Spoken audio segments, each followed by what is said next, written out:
Osez l'avenir, le magazine de l'innovation avec BNCI, groupe BNP Paribas, la banque d'un monde qui change.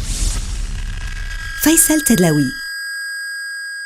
Aux origines de l'innovation, il y a la recherche, qu'elle soit fondamentale ou appliquée, les universités sont censées en être le moteur, et le plus dur pour un scientifique, c'est de faire comprendre au commun des mortels que nous sommes l'objet de la recherche qu'il est en train de mener. Hier, à Rabat, au théâtre Mohamed V, s'est tenue la finale internationale de ma thèse en 180 secondes, un concours international francophone où 20 doctorants du monde entier dans le Maroc ont dû expliquer à un jury et à un public l'objet de parfois 7 années de recherche, et ce, en 3 minutes. La démarche est déjà très innovante. Rencontre avec un des candidats, Nicolas Urruti. Il nous parle de son projet dans le domaine agricole. Il vient de l'université Léonard de Vinci de Poitiers. Il est innovant parce qu'il pose des questions importantes pour les agriculteurs et plus largement pour la société. C'est comment est-ce qu'on va pouvoir produire plus avec moins d'intrants, moins de pesticides, moins d'azote, etc.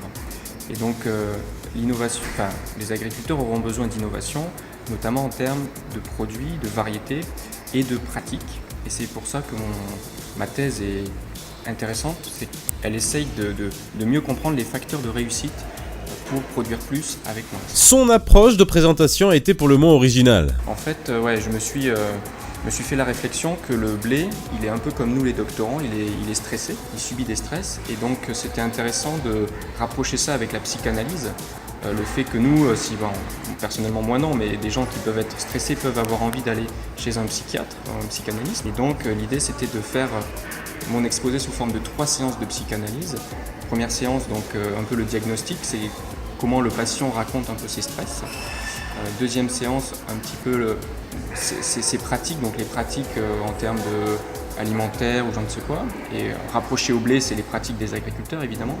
Et enfin, troisième séance, le bilan, où on essaye de comprendre les interactions entre ces stress, ces pratiques, et qu'est-ce qui fait que un patient va donc être plus ou moins stressé, ou au contraire qu'un agriculteur va pouvoir mieux résister au stress. Quelle application concrète pourra-t-on faire de cette recherche ? Ils peuvent intéresser les agriculteurs au sens où, dans leur territoire, j'ai essayé à chaque fois d'identifier quelles étaient les bonnes pratiques. Et donc après ça va passer par des conseillers qui vont pouvoir leur donner le bon conseil au bon moment, en leur disant par exemple sur vos parcelles vous aurez besoin de semer plutôt à tel moment, de traiter avec tel produit, de choisir telle variété. Et donc ça pourra amener un conseil plus précis, plus stratégique pour les agriculteurs qui pourra les aider à avoir de bons rendements et plus stables aussi dans le temps. Voilà, retrouvez Osez l'avenir sur le web, sur la page Facebook BMCI et dans l'économiste d'aujourd'hui. Excellent week-end. C'était Osez l'avenir, le magazine de l'innovation avec BNCI, groupe BNP Paribas, la banque d'un monde qui change.